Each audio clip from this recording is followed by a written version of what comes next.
Okay, so we have been discussing some points about diodes and PN junctions as of now.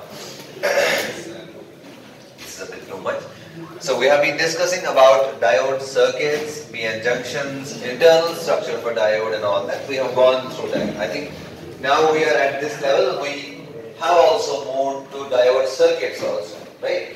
And उसमें हमने जो last topic देखा था वो क्या था? Everybody should remember that. Last topic जो देखा था वो क्या था? That is clear to everyone. Raise your hands if that is clear. I need to see the hands. Very nice. Thank you. So just one topic which we have left out from the previous section is about diode resistance. ठीक? हमें पता होना चाहिए ये जो diode होगा ये एक resistance भी offer करेगा, which is the nature of an electronic component. ध्यान दो जरा, हमारे पास जो भी इलेक्ट्रॉनिक्स कंपोनेंट होंगे ना, इलेक्ट्रिक वायर, 2 मिनट छोड़ो कंपोनेंट को, एक सिंपल इलेक्ट्रिक वायर है. अगर तार है, मुमकिन छो among all these three, that is resistance and C stands for capacitance, L stands for. So कोई ना कोई एक पैरामीटर इसमें होगा from resistance, inductance, capacitance, maybe in a very minute quantity. For example, there is a dedicated study of transmission lines. Transmission line अगर आप एक इलाके से दूसरे इलाके तक लेके जा रहे हो, तो एक बाज़ाब्ता स्टडी है उसपे. That study is about R, C and L characteristics of these transmission lines. ठीक है? मेरा बोलने का मतलब ये है, कोई भी चीज आप उठाएं, कोई भी कंपोनेंट उठाएं, उसमें रेजिस्टेंस होगी, या तो कैपेसिटेंस होगी, या तो इंडक्टेंस होगी, या तीनों हो सकते हैं. आप समझ रहे हैं बात? लाइकवाइज एक डायोड हमारे पास है, ये क्या है? Electronic component. क्या इसके अंदर रेजिस्टेंस होगी? हो सकती है ना. So that is the heading actually, diode resistance. आप हेडिंग लिखिए, एक छोटी सी इंपॉर्टेंट सी हेडिंग साइड पे, डायोड रेजिस्टेंस.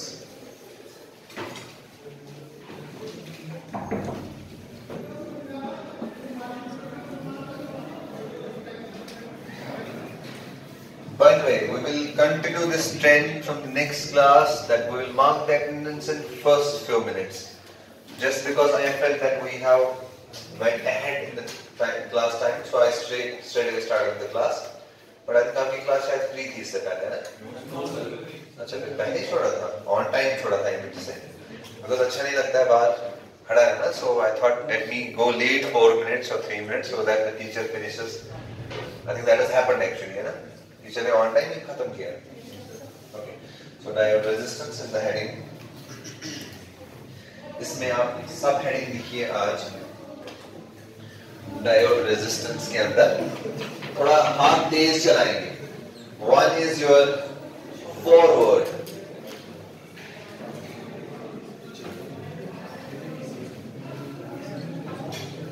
मैंने कहा हाथ तेज चलाएंगे, मुंह को बंद रखेंगे.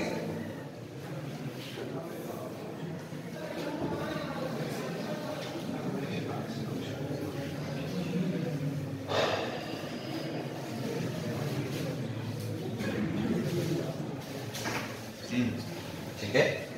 फॉरवर्ड रेजिस्टेंस और रिवर्स रेजिस्टेंस. फॉरवर्ड रेजिस्टेंस में लिखिए एक पॉइंट की तरह, दैट इसकी जो रेंज है, या आप एक पॉइंट लिख सकते हैं, इट रेंज फ्रॉम, इसकी जो रेंज होगी 10 ओम टू 100 ओम होगी.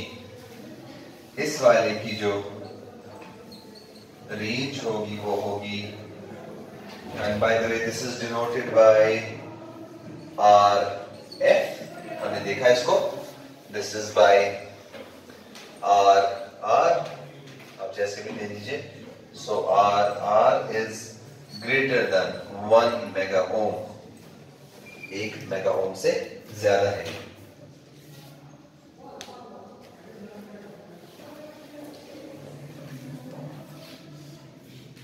फिर फॉरवर्ड रेजिस्टेंस के भी टाइप्स होंगे. 2 सब टाइप्स है इसके फॉरवर्ड रेजिस्टेंस के. एक कहलाएगा आपका डीसी रेजिस्टेंस,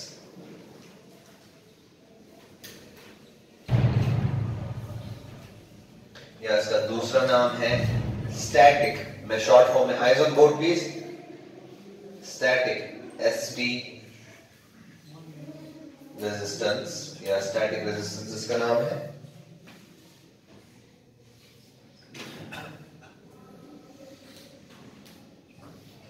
इसमें लिखिए, या यहां से दूसरा भी बना लीजिए पहले, और दूसरा क्या होगा, AC resistance.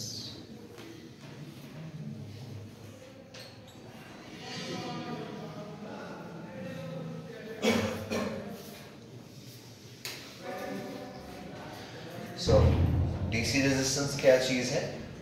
It is the resistance of diode. इसकी डेफिनेशन थोड़ी सी, खैर इसकी डेफिनेशन आप खुद लिख लेंगे, I hope so. Forward resistance क्या होगी? तो लेट पकड़ा,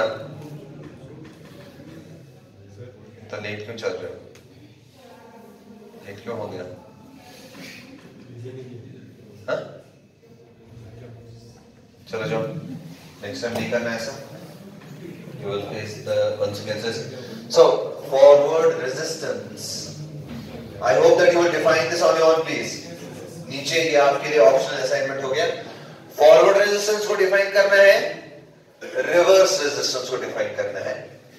जस्ट मैं समझाने के लिए बोल रहा हूं, forward resistance is the resistance of the diode when the diode is forward bias. Simple.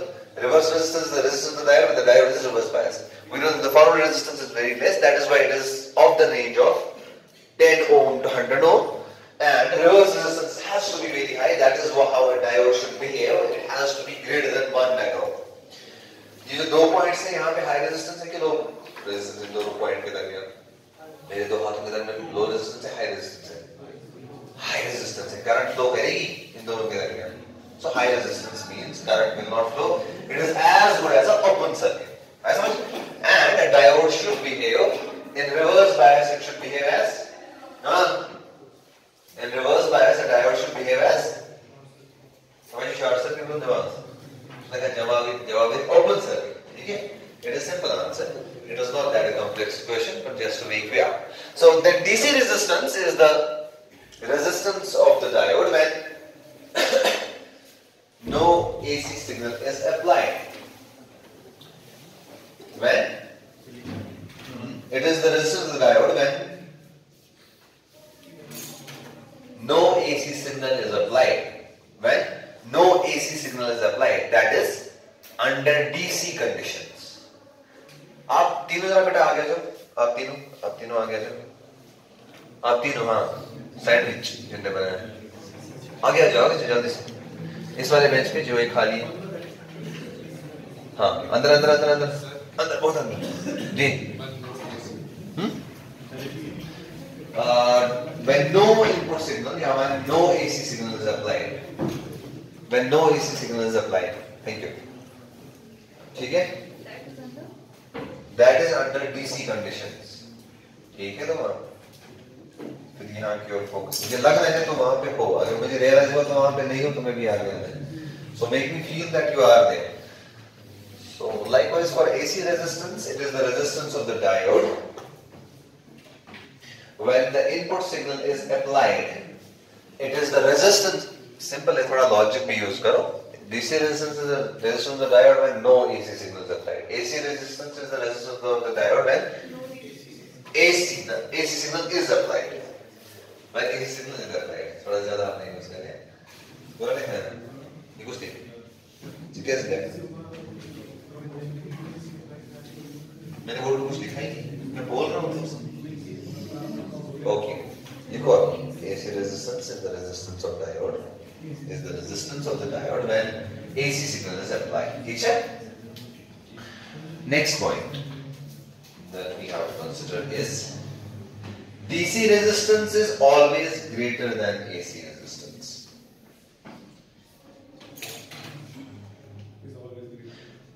DC resistance is always greater than AC resistance.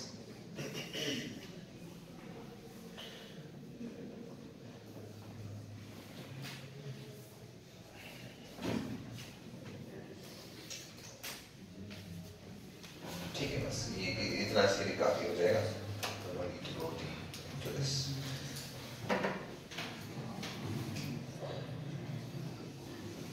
हम हमने वो लास्ट टाइम बनाए थे डायोड के इक्विवेलेंट सर्किट से फॉरवर्ड बायस में होता है एक रेजिस्टेंस और एक कट इन वोल्टेज आएगा उसका इक्विवेलेंट एंड जब रिवर्स में होता है तो खाली एक रेजिस्टेंस आती है if you remember just to give you idea of what reverse resistance means हमने लास्ट टाइम डिस्कस किया था अगर एक डायोड को हम फॉरवर्ड बायस करेंगे तो एक्चुअली फॉरवर्ड बायस करेंगे इसका जो इक्विवेलेंट आएगा एक्चुअली वो एक रेजिस्टेंस आएगा and the voltage. So this R is RF, the forward resistance, and your cut-in voltage. Teacher. And when your diode, again the same diode, but I will just mark it now reverse bias. ये किस पे depend करता है? ये supply पे depend करता है जो मैंने बनाई नहीं है. लेकिन अब आप ज़हन में याद रखिए. रिवर्स बायस डायोड का जो इक्विवेलेंट आएगा वो बस एक बड़ी सी रेजिस्टेंस आएगी R.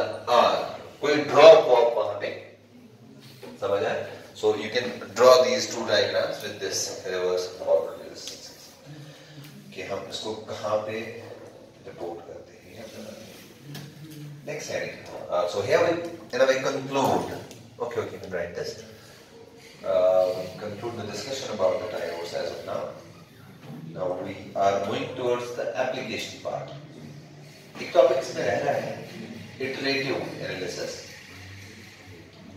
Just to give you a brief idea about that, maybe we will touch that further as we move on. हमने जो last class में देखा method of analysis उसका नाम क्या था? आपका नाम क्या है?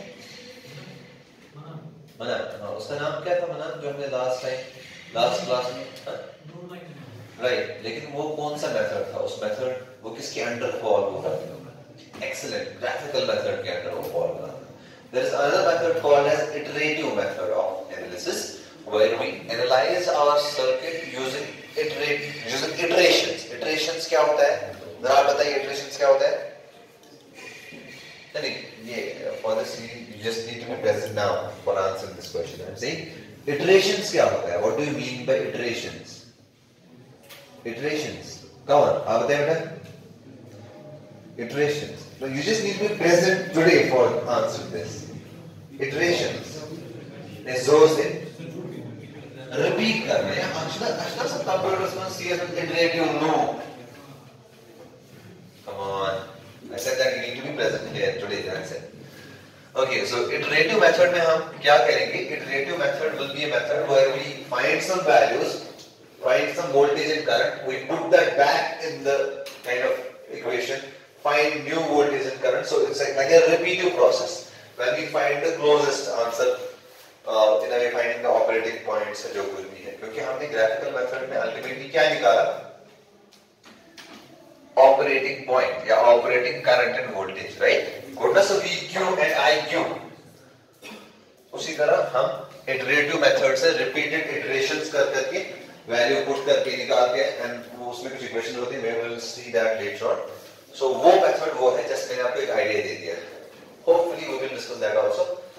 But currently हमारी जो priority है वो है कि we have to shift gears and we have to go to the next topic जिसका नाम है. अब ये एक पेज जो अगर आधा लिखा आपने इसको आप छोड़ दीजिए आधे पे next पेज से बड़ी bold heading लिखिए. ये बहुत important headings रहेंगी आज से. एक पेज ज़ाया ही कर दीजिए कोई मसला नहीं. कोई आपकी पॉकेट में जो क्लास नहीं पड़ेगा. हेडिंग लिखिए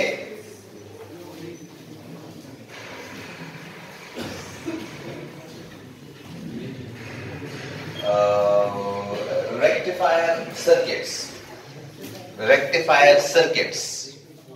हाँ एक पेज छोड़ दीजिए आधा पेज छोड़ दीजिए just for your own convenience की ये जरूरी नहीं है एक पेज छोड़ना. मतलब अगर आप बोल्ड क्लियर लिख रहे हैं just to differentiate between this and previous heading. Rectifier circuits, very important, very interesting also. So this important stays there.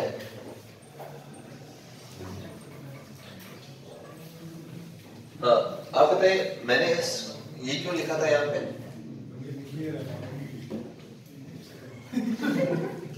नहीं चेक कर क्या बोल रहे हैं? मैं लिखता हूँ. चलो शुक्र. मना यहाँ पे क्या लिखा है?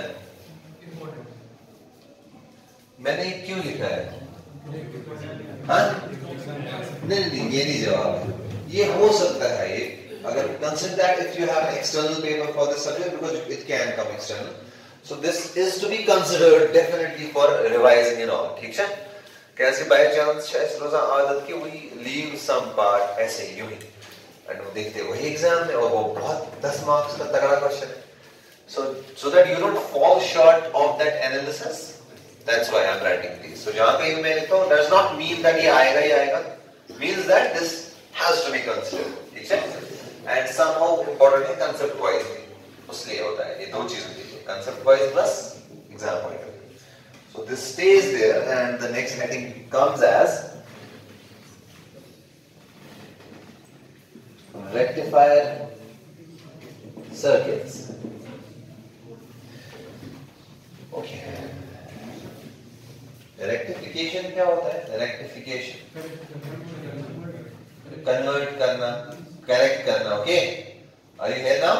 Rectification क्या होता है? किसी चीज को ठीक करना या convert करना या correct करना for something. अब correct किस तरफ करना है ये यूजर पे डिपेंड करता है. मैंने सपोज इस डायोड की पोजीशन को रेक्टिफाई किया, मैंने इसको ऐसे रखा.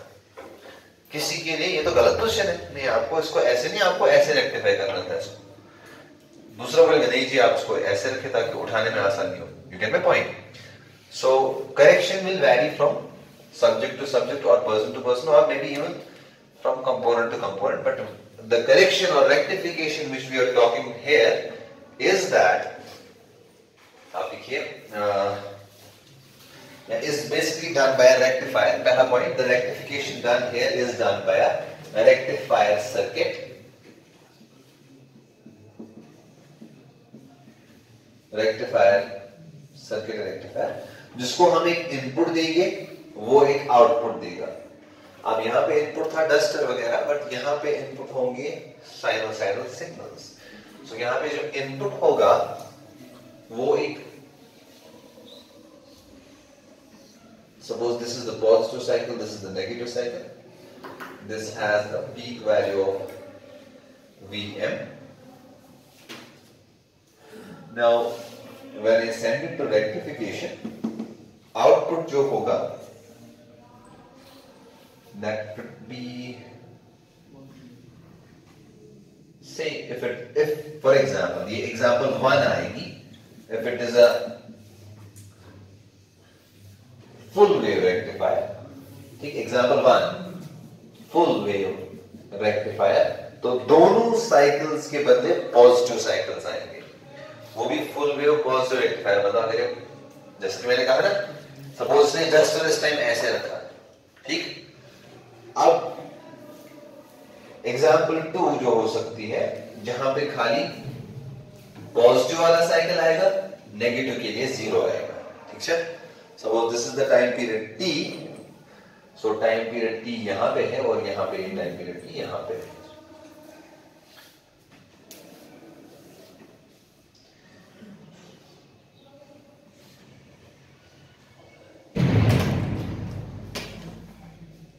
ये जो यहाँ पे है ना ये ग्राफ, ये क्या सिग्निफाई करता है असली?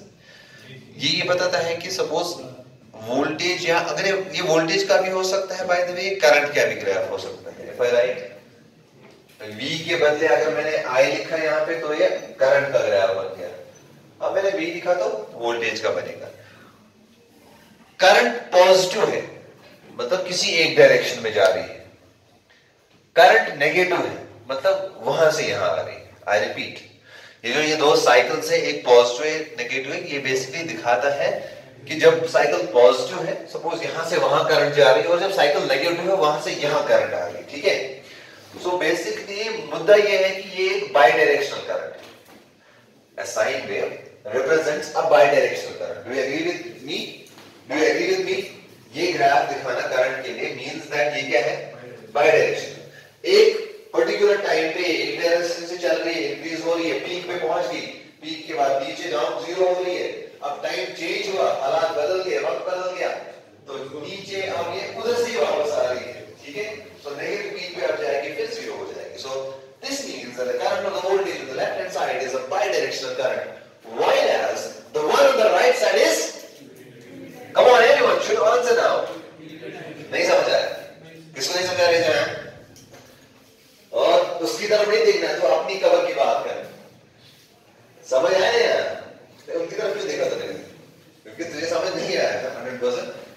तैयार थे क्या? और कौन कौन है जो मेरी नाव में चल रहा है, राइट? देखा। Anyways, ladies apart, who are the candidates जिनको समझ नहीं आया? raise your hand please. Okay, I repeat बेटा, because यही इसका इम्पोर्टेंट है, ये समझ आ गया आपको, आगे सबको समझ आएगा. So be cautious. Positive cycle है, दिखाने का मतलब ये कि करंट पॉजिटिव है. सपोज क्लास के लिए क्या पॉजिटिव, बच्चे अंदर आए, है ना, बच्चे क्लास में बैठे, तो सपोज वो मैं इस पॉजिटिव साइकिल से दिखा रहा हूं. अब क्लास अभी चली रही है, बच्चे बाहर जा रहे हैं, ये कितना नेगेटिव है? सपोज ये हम नेगेटिव साइकिल से, मतलब हिसाब में क्या हो रहा है, दो डायरेक्शन ऑफ फ्लो मैं बता रहा हूं. जब पॉजिटिव साइकिल तो बच्चों की direction of flow towards the class है. जब नेगेटिव साइकिल दिखा रहा हूं, बच्चों का डायरेक्शन ऑफ फ्लो आउटसाइड, मतलब reverse direction towards from the class to the ground है या कहीं भी. सो दो डायरेक्शंस आ गई ना, outside to inside, one direction which is positive cycle, inside to outside another direction which is the negative cycle. यहां पे दो साइकिल्स है, एक पॉजिटिव दो डायरेक्शन है. यहां पे दोनों साइकिल्स पॉजिटिव है, वहां पे एक डायरेक्शन है, दो डायरेक्शन है, एक डायरेक्शन है. बच्चे तुमने सुना नहीं मेरा पूरा मसला ये. सो एनीवेज, इसके बाद में I can help you how to now do this on your own. So बहरहाल this is emphasized too much, so that means आप लिखिए जरा, basic purpose of the rectifier. ध्यान से सुनो बच्चे, इसके बाद और आपको एक्सप्लेन नहीं करने की जरूरत है. इसका मतलब आपके अंदर कुछ गड़बड़ है, अगर आप नहीं समझे, ठीक है, वो चीज ठीक करो. The basic purpose of rectifier is to convert bidirectional current or voltage waveform.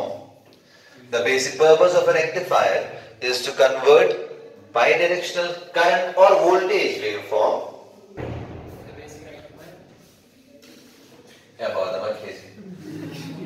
Basic purpose of rectifier is to convert a bidirectional current or voltage waveform, bidirectional current or voltage waveform into unidirectional current or voltage waveform. क्या सही?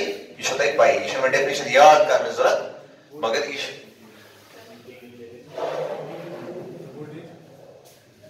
अब खुद voltage के साथ क्या होता है? Voltage और करंट, वोल्टेज और करंट वेवफॉर्म, करंट और voltage waveform. The basic purpose of a rectifier is to convert bidirectional current or voltage waveform into unidirectional current or voltage waveform. कुछ नहीं, यही काम जो हमने किया ना यहाँ पे, कि वो bidirectional वेव थी, इसको हमने unidirectional बना दिया.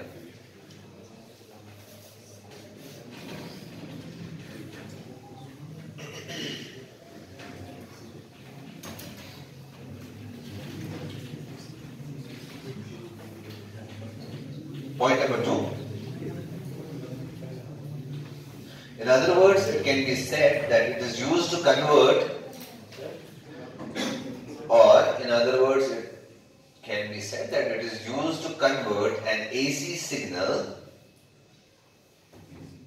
In other words, it can be used to convert AC signal. Simply here, straight away, it can be used to convert AC signal into a pulsating DC signal. Into a pulsating DC signal. Into a pulsating, P-U-L-S-A-T-I-N-G, pulsating, pulse है ना bike का सा, pulsating DC signal. अब देखिए इसका भी क्या मतलब, अगर आपको ये दो बातें आज की समझ आई ना, आगे जो भी लेक्चर्स होंगे वो आपको अच्छे से समझ आएंगे. पहला पॉइंट आपने समझ लिया, यूनिडायरेक्शनल बाइडायरेक्शनल, राइट. नेक्स्ट पॉइंट, हमारा टारगेट जो है असली रेक्टिफायर को डिजाइन करने का, ये भी लिख लो. हमारा एक्चुअल टारगेट जो है ना रेक्टिफायर को डिजाइन करने का, वो यही है कि हम एक एसी सिग्नल को प्योर डीसी सिग्नल में कन्वर्ट करें. ओके, और एसी सिग्नल कैसा दिखता है? एक एसी सिग्नल कुछ इस तरह का दिखता है ना, ऑल्टरनेटिंग, कभी हाई होगा और कभी लो होगा, राइट. रादर कभी पॉजिटिव पीक होगी उसकी और कभी उसकी नेगेटिव पीक होगी. Eyes on board please. So कभी इसकी पॉजिटिव कभी नेगेटिव पीक होगी, ये है एसी सिग्नल, ठीक है ना. अब प्योर डीसी सिग्नल कैसा दिखता है? बेटा बजाओ, बोर्ड पे जाओ, pure DC signal banana. So what you did is that you made a variable. You didn't made a AC signal, but you made a variable supply, which was having fixed value, but it was changing with time. A DC supply does not change with time. So this is correct. That it will stay at the fixed value, that is 5 volts. Okay. So इसका और इसका क्या आपको कोई रिश्ता दिख रहा है अभी? दूर दूर तक का नहीं. But क्या इसका और इसका कुछ रिश्ता दिख रहा है आपको? That इसकी maximum peak जो है वो constant है ना. So that's why this signal is called as a pulsating DC. कि ये पॉजिटिव वैल्यू ही देगा हमेशा, नेगेटिव नहीं देगा.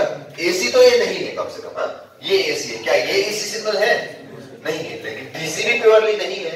तो इसको हम क्या कहते हैं? इसको कोड्स पे लिख लो. इसको हम कहते हैं पल्सेटिंग डीसी. कि ये डीसी जैसा दिखता है मगर ये थोड़ा कम भी हो रहा है और वापस 5 वोल्ट पे आ रहा है, 3 वोल्ट भी आ रहा है, 5 वोल्ट भी आ रहा है. फिक्स्ड नहीं है ना. आपके चार्जर के अंदर जो आप फोन पे चार्जर करते हो वो 5 वोल्ट का होता है. 5 वोल्ट मतलब वो 4.99 देगा या 9 देगा या 5 देगा. बट नॉट लाइक दिस कि वो 3 वोल्ट देगा और 5 वोल्ट देगा. तो फिर वो पल्सेटिंग डीसी दे रहा है. जो लो कॉस्ट चार्जर्स होते हैं ना, सस्ते चार्जर्स, आप देखिए उनमें ये प्रॉब्लम होती है कि भाई यही तो है रेक्टिफायर का काम. This is the practical application of rectifier. That जो हमारे पास एसी करंट है, जो हम हमारे पास हाउस होल्ड सप्लाईज में आती है, उसको हम डीसी में कन्वर्ट करें. अब सवाल है कन्वर्ट क्यों करना है? उसके 2 रीजंस हैं, वो आप बताइए. ठीक है. Why do we need to convert AC signal to DC signal? And point number 1, point number 2 is अगर हमें DC यूज करना है तो why don't we transmit? पहला क्वेश्चन है why do we need to convert? What is the need to convert AC into DC?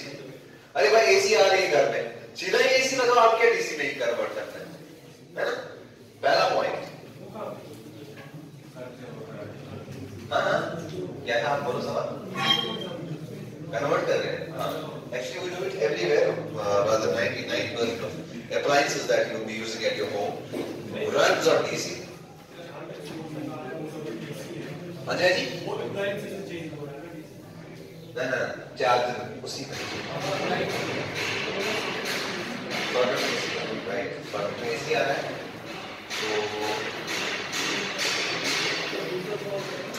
तो दूसरा सवाल है भाई अगर आपको डीसी ही यूज करना है तो भेजते क्यों एसी? डीसी भेजो ना. मतलब हम डीसी क्यों नहीं ट्रांसमिट करते? I want you to write this down on paper on your notebooks. ठीक है.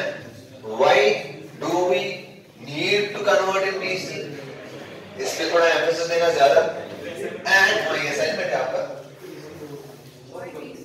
बेटा, जो भी असाइनमेंट है ना वो पहले आप फ्रंट पेज पे लिखिए. ये फ्रंट पेज लिख रहे हो ना? हाँ, फ्रंट पेज पे करना है. फिर कहाँ? नोट के बीच में, लेकिन असाइनमेंट लिखेंगे आप फ्रंट पेज पे. ठीक है. सो छोटा सा हमने कितने मिनट लगेंगे इसमें, क्या अंदाजा है? 2 मिनट नहीं, वो ज्यादा है. 2 मिनट नहीं लगेंगे, 6 तो 7 तो लग सकते हैं क्योंकि सर्च करना है ना. तो दागो मोर देना. टाइम क्या? How many minutes left for the class? 10 minutes. It cannot be 10 minutes. 11:58 हुए. It has to be 12 minutes. Then why don't you say 12 minutes? Okay, next. हो गया ये. अब सवाल है, एक और सर्किट हमें यहाँ पे लगाना पड़ता है, लेकिन वो हमें फिलहाल पढ़ने की जरूरत नहीं है. क्या इसकी स्टार कैपेसिटी हमें क्या बनाना है? डीसी. लेकिन ये मिला क्या रेक्टिफायर का आउटपुट? Pulsating DC. तो याद रखेंगे आप,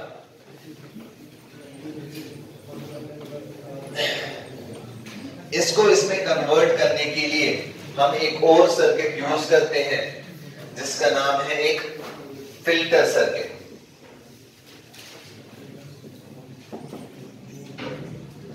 इसका काम क्या होगा ये लिख लीजिए,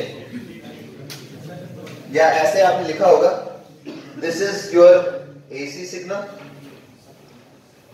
this is your pulsating DC, or I can say it is DC plus it has some AC component also, right?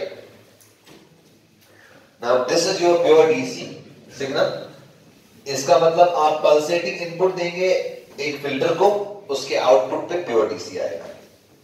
ठीक है, सो ये कुछ कंपोनेंट्स याद रखने हैं। आपका रेक्टिफायर हो गया, और रेक्टिफायर के साथ ही एक फिल्टर भी बहुत जरूरी है, क्योंकि एक फिल्टर ही है जो हमारे किसको क्या कन्वर्ट करता है, जो हमारे पल्सेटिंग डीसी को। Excellent, that is really nicely said. So this is the job of a rectifier.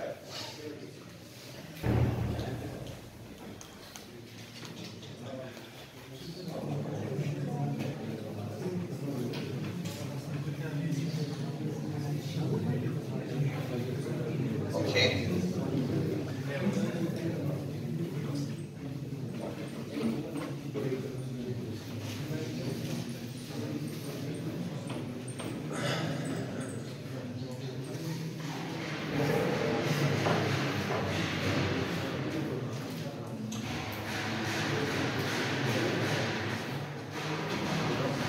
Some basic terms लिखिए।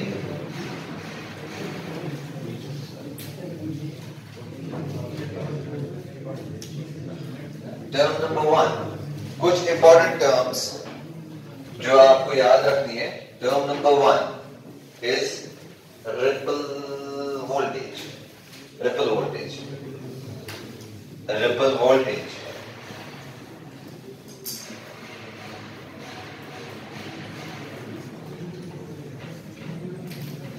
रिपल वोल्टेज को समझाने के लिए हम एक पल्सेटिंग डीसी लेंगे, ठीक है, जिसके पॉजिटिव है। मैंने क्या कहा, ये क्या है, एसी प्लस डीसी। हाँ, ये भी प्योर डीसी नहीं है। एसी की जो मात्रा इसमें होगी वो रिलेट होती है रिपल से। आई रिपीट, जो इसमें एसी कितना होगा हम कहेंगे उतना रिपल होगा।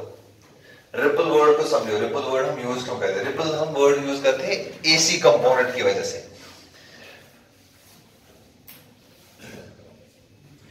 You know that your VRMS root mean square voltage. When we talk about AC voltages, we generally talk about VRMS value.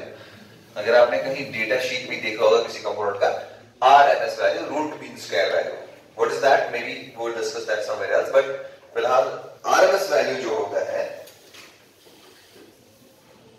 that is given as your V is your VAC plus VDC. And when this voltage, by the way, here is your VAC plus VDC, and if you want to go for the RMS value, that root means square value of this particular waveform, you will have to take the root AC RMS square plus VDC square. Okay. And बजाते खुद AC RMS जो होता है ना, किसी, मैंने क्या कहा, असली हमें एसी सिग्नल का आरएमएस वैल्यू मेजर करना है। लेकिन अब जो ये वाला वेवफॉर्म है ये भी प्योर डीसी नहीं है, तो इसका आरएमएस वैल्यू निकाल। Eyes on board, I repeat, हम आरएमएस वैल्यू असली एसी सिग्नल का निकालते हैं। Okay, so VAC square RMS is understood, क्योंकि एसी पार्ट का आरएमएस वैल्यू होता है। अब लेकिन ये वाला सिग्नल भी प्योर डीसी है नहीं, तो ये एसी और डीसी का कॉम्बिनेशन है, तो इसका भी मैं क्या निकालूंगा, आरएमएस वैल्यू। तो पहले मैं यूज करूंगा एसी का आरएमएस वैल्यू प्लस डीसी का आरएमएस वैल्यू। डीसी का तो आरएमएस वैल्यू होता ही नहीं, ठीक है ना, याद रखना, डीसी का आरएमएस वैल्यू नहीं होता। So I use VDC square, simple, because ये फिक्स्ड वोल्टेज है, 5 वोल्ट है, तो ये 5 वोल्ट, इसका नेचर चेंज नहीं हो रहा है, ठीक है। सो now we know that this AC RMS by default is equal to VAC RMS will be equal to under root of your VRMS square minus VDC square। इसी इक्वेशन को थोड़ा मैंने डिफरेंट तरीके से लिखा। Now imagine that it is given that जिस AC signal से आया वहां पे AC RMS जो है आपका that is equal to 3, and VDC is equal to 8। 2 minute के लिए, ठीक है, 2 मिनट के लिए इमेजिन करो। I need to redraw this but आपको समझ आएगा।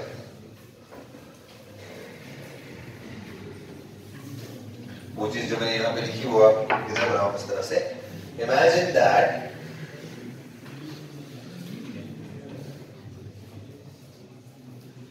सपोज ये मेरी जीरो लाइन है, ओरिजिन लाइन, ठीक। हर कोई जो हम एसी सिग्नल वो कहां से शुरू होता है? जीरो से, है ना। Eyes on board please, important topic to understand, important point to understand. Eyes on board, मेरा कोई भी एसी सिग्नल जो हम बनाते हैं ना, important point, first join point 0 purchase होना here to VM, क्या सही? यूजनेस करा। अब मैंने एक तरीका आपको ये दिखाया AC plus DC का। दूसरा तरीका ये है AC plus DC का। सपोज 0 से वेवफॉर्म स्टार्ट होनी थी मगर 0 से स्टार्ट नहीं हो रही है, ये कहीं 8 वोल्ट से वेवफॉर्म स्टार्ट हो रही है।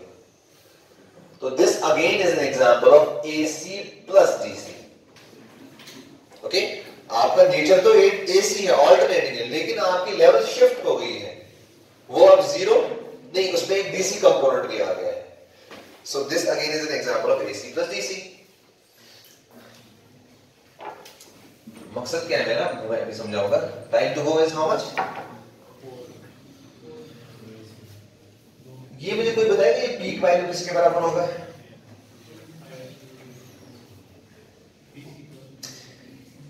याद रखें, इसकी फॉर्मूला होती है Vp is equal to V under root 2, ठीक। अभी मैंने आपको क्या कहा था? V रादर AC RMS ना, V AC RMS। This V peak is equal to V AC RMS under root of 2, okay?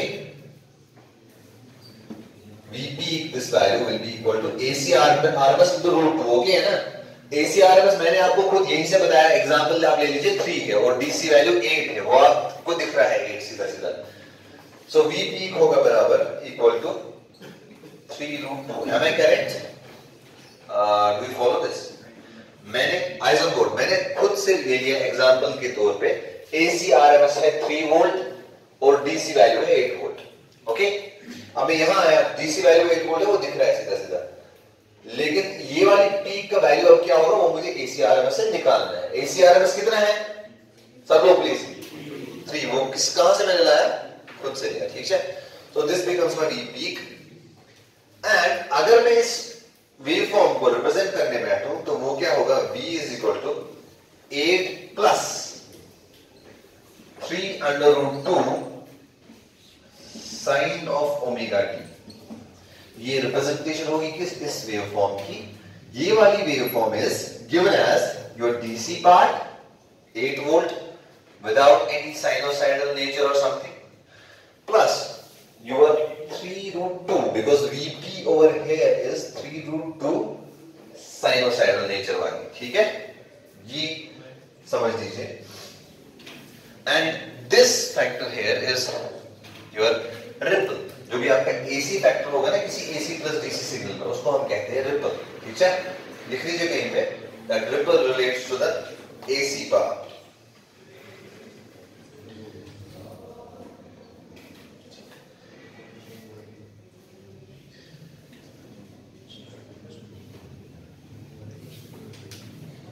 Okay, we will stop here, I think, because we need some more definitions.